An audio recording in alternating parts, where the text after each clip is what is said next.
দেখো তো কেউ কি আসো যে হচ্ছে যে কিভাবে থ্রেড তৈরি করলাম, দুইটা থ্রেড তৈরি করে থ্রেড দুটো একসাথে স্টার্ট করে দিলাম, এটা বুঝো নাই এখনো কেউ আসো? যে কিভাবে আমরা মাল্টি থ্রেডিং কনসেপ্টটা ইমপ্লিমেন্ট করতেছি, দুইটা থ্রেডকে আমরা কিভাবে একসাথে, দুইটা এরকম তুমি একসাথে অনেকগুলো থ্রেড রান করতে পারো, করে একসাথে এক্সিকিউট করতে দিতে পারো। তাইলে এটা এটা বুঝো না এরকম কেউ কি আসো এখনো?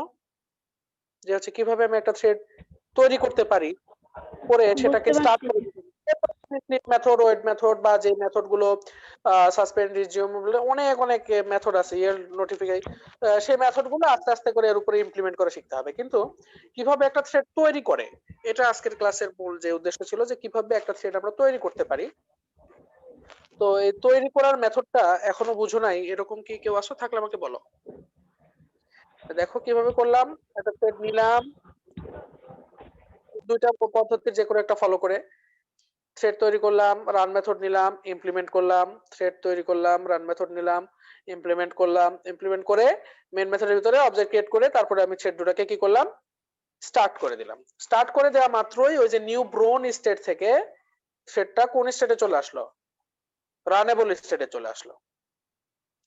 লাইফ সাইকেলে যে স্টেট গুলো ছিল, নিউ ব্রোন স্টেট থেকে রানেবল স্টেটে চলে আসলো। নিউ ব্রোন থেকে রানেবল স্টেটে আসার জন্য কোন মেথড দেখেছিলাম আমরা?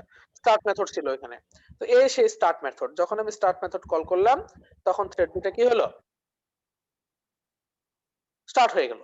এখন তুমি যদি এটা রান করো, তাহলে 1 থেকে 20 পর্যন্ত আউটপুট আসার কথা, সিরিয়ালি আসবে এমন কোনো ম্যান্ডেটরি না। সিরিয়ালি আসতে পারে, কোনো সমস্যা নেই। তোমার সিরিয়াল এবার নাও আসতে পারে, বা একবার রান করে দেখো, দেখো দেখো কি আউটপুট আসছে এবার, দেখতে পাচ্ছ কি আসছে জি বলো তো? স্যার। স্যার 11, 12, 11 13, থেকে। 14, হ্যাঁ। 19, তারপরে আবার 1 থেকে 9, মানে 2 নাম্বার থ্রেডটা আগে নিয়ে নিছে। কিন্তু আমি কিন্তু হ্যাঁ এখানে 1 স্যার। নাম্বারটা আগে তৈরি করেছি। এবার আরেকবার রান করি, আরেকবার রান করলে কি হলো দেখো তো, এই এবারও দেখো 2 নাম্বারটা পরে, আগে 1 থেকে 9 পর্যন্ত করেছি, তাই না? এবার কিন্তু স্যার আউটপুট এটা হওয়ার আলাদা। কি কারণ? এটা তো আমি 2 দিন ধরে পড়াচ্ছি, তুমি এখন জিজ্ঞাসা করছো? না স্যার, ওই যে একবার আগে আসলো একবার পরে আসলো, তো সেই জন্য বলছি। এবার আবার রান করি দেখি, এবার আবার দেখি পরে, মানে এই দুটো আবার মিশেও আসতে পারে। মনে করে 1 এর পরে 15 আসলো, তারপরে আবার 2 আসলো, তারপর 14 আসলো, তারপরে 20 আসলো, এরকম ভাবেও আসতে পারে। এটা এক তোমার পিসির উপরে ডিপেন্ড করবে, তোমার প্রসেসিং সিস্টেমের উপরে ডিপেন্ড করবে যে